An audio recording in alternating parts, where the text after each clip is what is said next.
Samantha Colosimo-Testa is not pleased with comments made by the Utica Comptroller, Bill Morehouse, on Friday, and here she is to talk about that. Good morning, Samantha. What did he? Hey, good morning. What did he say that you disagree with? Well, I mean, there's several things. I actually did try returning our budget, but they said it was illegal. So, okay. She tried to return it. From Friday. We're bringing this budget back. No, the fine print says you cannot return it. Well, you know, there was a couple of comments in regards to the CIT account, which is known as the Water Trust Fund. Okay. When we had originally allocated those monies for that account throughout this budget process, there was $2.4 million in the account all along up until March 20th. 2 days later, after the mayor he obviously made the veto on the Thursday, they had taken that money out of the account on Thursday. Mm-hmm. So he knew that the money wasn't going to be in the account. Therefore, he could have vetoed that ordinance instead of 2 days later, you know, sending a memo out saying that it was illegal. Technically, at the time that we passed it, it wasn't. It wasn't until they moved the monies out of the Water Trust Fund account and moved it to the general fund. All right. They had said that allocation. Now, mind you, nowhere along any of this before we had passed our budget had they said that they were going to utilize these funds in the Water Trust Fund account towards debt service. It wasn't until after they had sent out a memo that Monday, which was a week after we passed our budget, that they were going to utilize those funds for that. So what happens in that is, obviously that fund didn't have that money in those accounts. So, but what happened was in previous years, what they did was they had budgeted that money. They said it was, you know, and those funds can only be used for one or two things: capital improvement and debt service. So the past couple of years, they had budgeted for what they said that money was going to be utilized towards debt service. Mm-hmm. Well, they hadn't used those funds in the 2016-2017 year or the 2016-2015 year. So here it is, the appropriations. Now, we've got 7 days left before our budget ends, which is March 31st, and they hadn't utilized those funds in that account yet. Now, if you were going to pay it for debt service, why would you hold those funds in that account from April 1st to March 22nd of 2018? So what had happened was, throughout our meetings, they had utilized, during our budget meetings, we had talked about the CIT account. And what the comptroller had stated was that he liked to use those funds for cash flow purposes.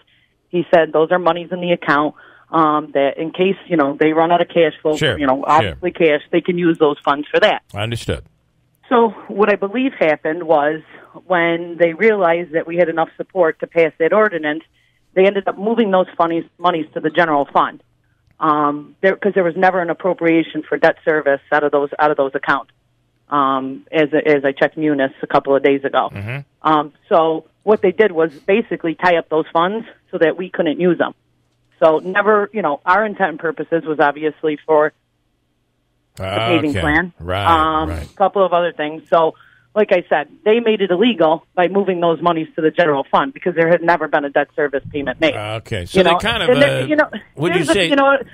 this budget process, did you guys watch the unveiling of the Houston Astros 2017 World Champion? I caught the end of it. Yeah. I mean, like, that's been this budget process. It's been a very long time of trying to find what's underneath the, you know. Well, I'm not sure you're going to be able to unveil an 8% tax increase with such vigor. Or with like, cheers. The ahs and the ahs and the oohs and the ahs. Hang it from the banners of the council chambers. There it is. 8%. Well, and here's the thing, guys. I mean, we had 52 budget amendments. They could have brought the tax decrease down to 1.9%. And then what happened was... I'll tell you, we have Frank, who is not a resident of the city of Utica, but certainly does business in... I have my own tax battles to worry about. But he's from New Hartford. But he's saying, listen, you haven't had any tax increase for how many years? But we have. We've actually had 50% of tax increases proposed over the past 7 years since I've been a council person. So we've raised taxes close to 20%. I mean, we don't build reserves and fund balances off of not raising taxes. How long are you saying that's coming from deferment of payments? That's come from, you know, several things, deferment of pension plans. Yeah. I mean, you know, they said that the pensions went up $1 million this year. Right, we know right. now that they didn't. That's so, I mean, not there's true. been several factors that have come into this that, you know, have gotten to the point. I mean, I've had a FOIL information this past budget season. I mean, that's ridiculous. How, you know, as a council person. Yeah. How and so you're saying over the how many years has it gone up? Since I've been a council person, there's been 50% of tax increases proposed. I believe after this one, taxes have been raised to I'm confused by the percentages. Well, I think you know how the saying, mayor presents to the Common Council a budget? Yes. And then the Common Council has the right to whittle either it away add or decrease from the budget. So we've been presented 50% in tax increases over the past 7 years. Okay, and you brought it down by 30% to 20%. Yes. Okay. Yes. So what you're saying is over the last 10 years, 1 year it's 2%. The last 7 years, 1 year it's 2%. The next year it's 3%. Now the next year after that it's 5%, and it's added up to 20% increases over the course of the last 7 years. Right. Okay. Right. I mean, like I said, our fund balance went from $0 to $6 million. I mean, that that doesn't happen because you miraculously don't. Okay. And this is Frank Cristiano. And I'm sorry, just because I'm confused. So when the administration or whatever comes out and says there's been a 0% tax increase this year, we've whittled away at everything, and there's no tax increase, then they're lying?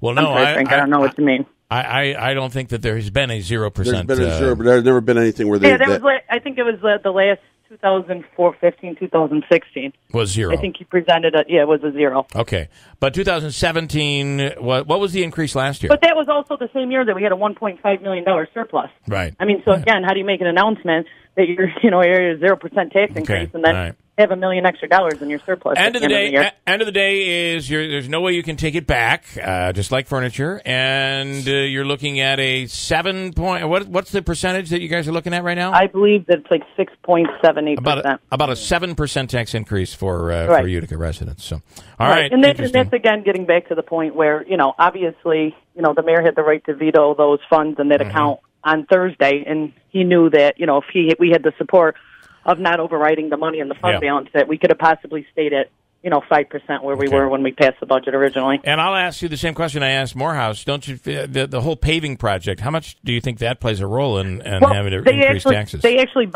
bonded for 2 years inside this budget. Okay, so it's about $480,000. So if you take, which was only supposed to be 1 year, but they made it 2 years so they can lock in the interest rates, which is fine. Yeah. But that's probably equals out to a 0.75% if you go per year inside the budget this year. So under a 1% increase based on the paving. So, all right, Samantha, thanks. We appreciate it. And, all right, thanks, guys. Okay, have a wonderful day.